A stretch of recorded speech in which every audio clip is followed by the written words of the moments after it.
Cześć, dzisiaj porozmawiamy sobie o przekłuciach ucha, tych popularnych i tych mniej typowych. Moim gościem jest Karolina, Cześć. która kilka takich niecodziennych przekłuć posiada. Pokażemy je Wam później.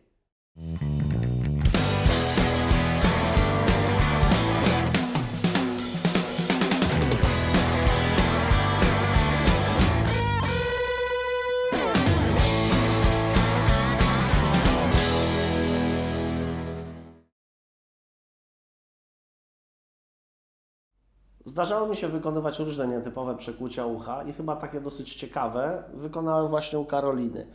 Zacznijmy może od przekłucia, które ma Karolina zrobione przez tunel. Powiedz mi, czy to Cię bolało? Za drugim razem, jak mi robiłeś przez tunel, nie. Za pierwszym było to dość bolesne i przez długi czas nie goiło mi się w ogóle. Czy na to mogła mieć wpływ biżuteria, jaką miałaś założoną? Wydaje mi się, że tak. Na samym początku, za pierwszym razem miałam właśnie ze stali bodajże, albo z tytanu. Metalowy w każdym razie Metalowy, był tak kolczyk. czy inaczej. Ten mam bioplastowy, jest wygodny. Drugim przekłuciem nietypowym, które zrobiłem Karolinie, był wygięty na życzenie, specjalnie industrial. Powiedz mi, czy to było dla Ciebie przeżycie dosyć intensywne? Z tego co pamiętam, myślę, że tak. To było bardzo traumatyczne, bo ucho przez długi czas nie chciało się goić, a zernina dodatkowo, ogólnie wszystkie nieszczęścia, jakie są W ilu tylko punktach możliwe. masz przekute to ucho z tym dziwnym industrialem? Obecnie on jest poćwiartowany i składa się z 3 części. Z 3 części. A przez ile części ucha przechodzi? Ojej, chwila. Policzymy. Może policzmy. Zobaczymy, jak to wygląda teraz u Ciebie. Raz, dwa, trzy, 4 miejsca przekłute. Dlaczego musieliśmy pociąć tego industriala? Bo nie chciał się goić i wyglądało bardzo źle moje ucho. Co się działo? Puchło notorycznie było spuchnięte, nie pomagała kora dębu, nie pomagała soda oczyszczona. Ziarnina też była, tak? Ziarnina też była, też nic nie dawało. Rivanol jeszcze dodatkowo na tą opuchliznę. Czy teraz, jak pocięliśmy industriala, Twoje ucho zdecydowanie lepiej wygląda, tak? Tak, została mi tylko jedna dziurka. A do powiedz mi, czy wygojenia. będziesz chciała wrócić z powrotem, jak już się uspokoi całkowicie to ucho, żebyśmy zrobili jeszcze raz tego wygibańca? Zaryzykuję. Zdarzało mi się wykonywać również inne nietypowe przekłucia, na przykład UFO. Jest to przekłucie, które przechodzi przez kilka chrząstek w uchu. Tunel w outer conchu, jeśli dobrze pamiętam, miał on 6 mm. Oraz na przykład grubego tragusa na labrecie grubości 2,5 mm.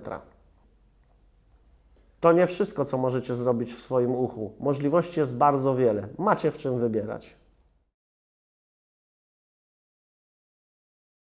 Czas gojenia ucha zależy od miejsca, w którym to przekłucie zostało wykonane.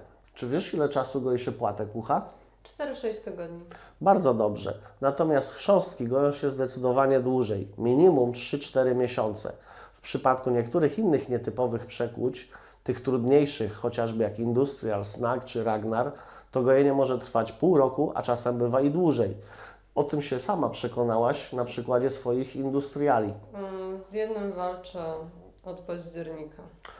To jest bardzo długi czas, ale miejmy nadzieję, że w końcu wszystko uda się dobrze i bezpiecznie zagoić i będziesz szczęśliwa z tego nowego nabytku. Też mam taką nadzieję. Karolino, masz dużo przekłuć. Powiedz mi, jak Ty dbałaś o swoje?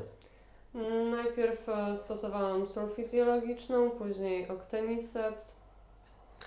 Jeżeli chodzi o pielęgnację Octeniseptem, pamiętajcie, należy to robić minimum 2, maksymalnie 3 razy dziennie.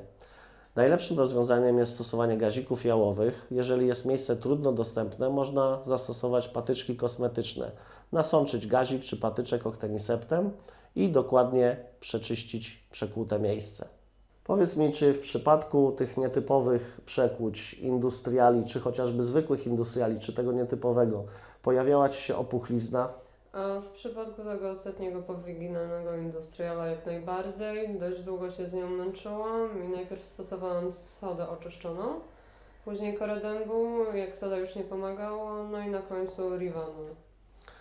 Jeżeli chodzi o stosowanie właśnie tych specyfików na zmniejszenie opuchlizny, wykonujemy to mniej więcej 2 razy dziennie okład trzymamy około 10 minut.